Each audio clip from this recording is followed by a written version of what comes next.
Everybody's out here screaming, Gen 6 Glock confirmed, like they just cracked the Da Vinci Code. But most of them haven't even read the damn patent. I dug into the real filings, and let me tell you, there's some wild stuff in there, but also a whole lot of hype folks are making up as they go. What's up, everyone?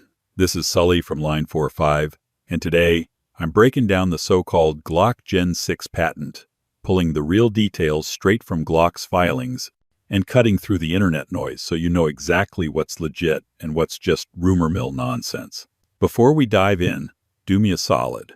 Smash that subscribe, tap the bell, hit all the dang buttons down there. You don't gotta, but it keeps this train rolling and lets me crank out more of this wild gun talk for y'all. All right, enough of that. Let's get back to it. So, is there a Gen 6 Glock? Here's what the paperwork actually shows. Glock cooked up a two-piece frame design that's unlike anything we've seen from them before. The upper section is the business end. It carries the slide rails and the magwell, basically the heart of the pistol. Then you've got the lower grip, which locks on and can be swapped out when you want a different size or shape. The trick is, you can't just pop it off. The release sits inside the magwell, so you gotta drop the magazine before you can do anything. That's not some gimmick. That's Glock baking in a safety step right into the design. Now, the part that's got everybody whispering. The patent also shows a slot molded into that locking element where you can stick a battery. And it's not some vague sketch either. They spell it out for running energy consumers, like a weapon light or even a shot counter. That's real text, not internet fantasy. What you won't find? Any mention of fingerprint locks or RFID chips. That's folks projecting their fears onto the page. So yeah, what we've got is modularity and optional onboard power. Huge shifts from Glock's usual keep-it-simple playbook. Whether that turns into a Gen 6 pistol down the road is anybody's guess. But the patents make it clear. Glock's laying the groundwork for something bigger than just another Gen 5 refresh. Where the rumor started?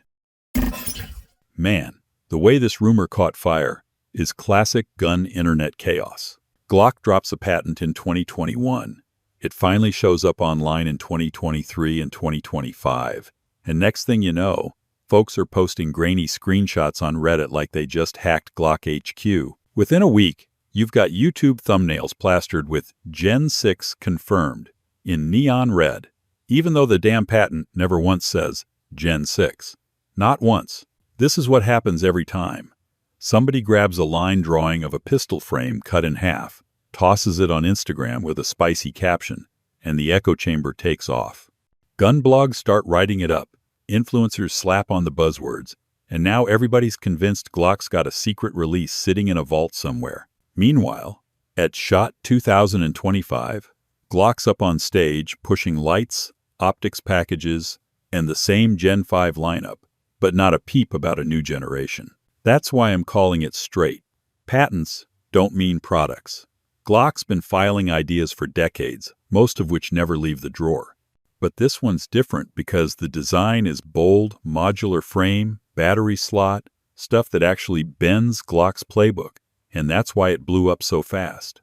But hype and headlines aren't the same thing as hard facts. So let's cool the noise for a minute and dig into what the patent really lays out.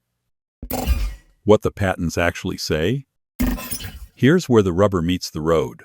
Glock's patent drawings aren't some doodles.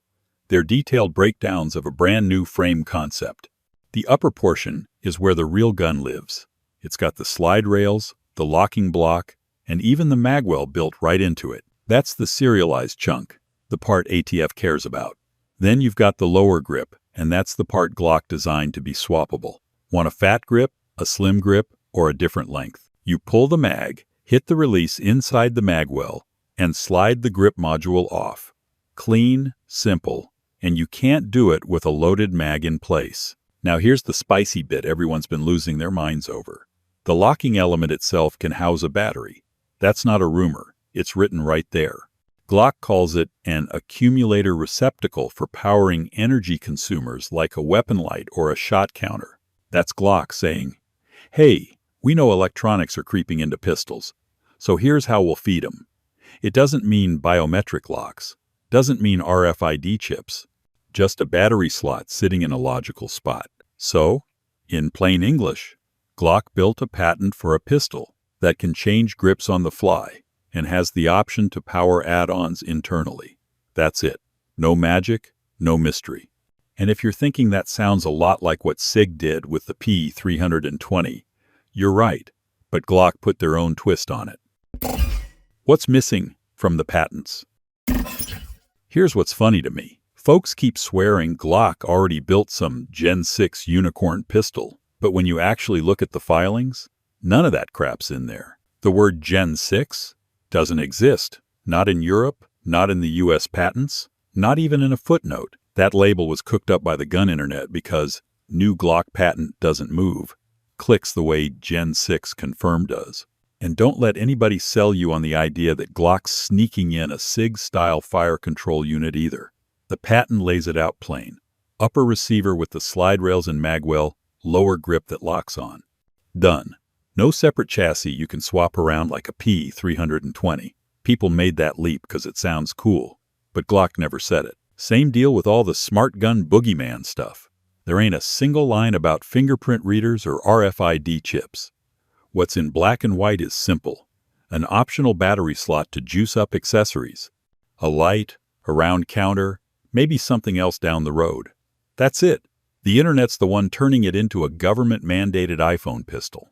And here's the kicker. No date, no rollout, no official Glock press release. They didn't hint at it at SHOT. They didn't tease it on their socials. Nothing. All that 2026 confirmed talk, pure fantasy. So strip it down. No Gen 6 name, no FCU, no biometric lock, no timeline.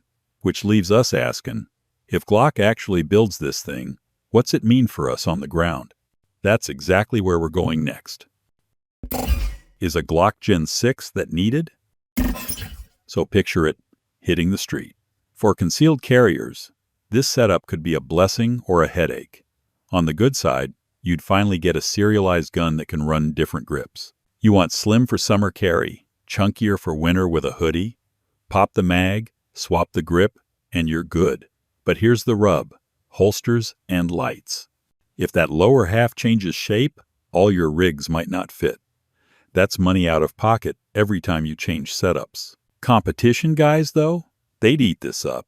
Imagine showing up to a match and running the same upper with a longer grip for control, then swapping down to a compact grip for another stage. Saves cash, keeps the trigger consistent, and opens doors for aftermarket grip shapes.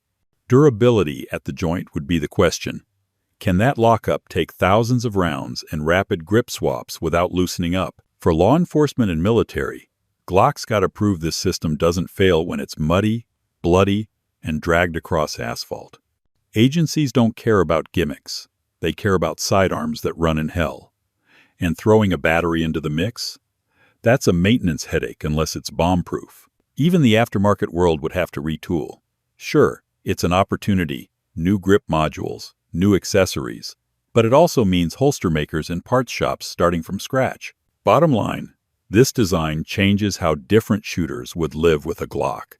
But not everyone's cheering. You know that. The Glock Gen 6 is driving a wedge. You want to see gun guys go at each other? Just bring up this Glock patent. On one side, you have the modernists, the folks who see this modular grip and battery slot as Glock finally stepping into the 21st century. They're excited about having one serialized pistol and multiple grip options, excited about built-in power for accessories, and drooling over the aftermarket possibilities. To them, this is Glock saying, yeah, we can play the same game Sig's playing, but our way. Then you've got the purists, and they're not buying it. They love Glocks for being stupid, simple, and bomb-proof. Every extra seam, every joint between that upper receiver and lower grip. To them, that's another failure point waiting to happen. They're already asking, what happens when that locking tab wears down? What happens when dirt and grit get into the magwell release? Holster fit is another sore spot. They don't want to buy 3 different holsters for one gun just because the grip's got a new angle. And that split runs deep. Scroll through any forum thread on this and you'll see it. Half the comments calling it genius, the other half calling it a gimmick. Glock's whole reputation is built on reliability and simplicity. So if they mess with that formula, they risk alienating the very base that made them king of polymer pistols. And that brings us right to the big question we can't dodge. How does all this hype and hesitation add up when we try to pin down what's fact and what's fantasy? That's where I'm heading now. We are far from a Gen 6 Glock. Here's the bottom line, boys. When you cut through all the clickbait smoke, Glock's patents lay out three things and three things only. 1. A modular frame where the upper is the gun and the lower grip swaps out. 2. A magwell-based release, so you can't yank parts with a mag in place, safety baked right in. 3. A damn battery slot that Glock flat out says is for powering accessories like a light or a shot counter. That's it. That's the real meat. Nothing more, nothing less. Now look at the other side of the board. Gen 6 confirmed? Nope. Smart gun tech locked and loaded? Nope. FCU chassis just like Sig? Nope. Glock never promised a timeline, never teased a release, never said this is the next generation. That's folks chasing cloud off a line drawing. But here's where it gets interesting. This ain't your average Glock filing. Most of their patents are tweaks, little refinements nobody even notices. This one? It's a whole shift in how a Glock could be built. That's why it's got everybody buzzing, love it or hate it. So is it worth buying? Can't be, 'cause it ain't real yet. What we can say is Glock's looking down the road. If they can bolt this modular idea onto the same Glock DNA we trust, dead simple, dead reliable, easy to run, then yeah, that's when we'll say, Gen 6 has landed. Until then, it's just ink on paper and noise online.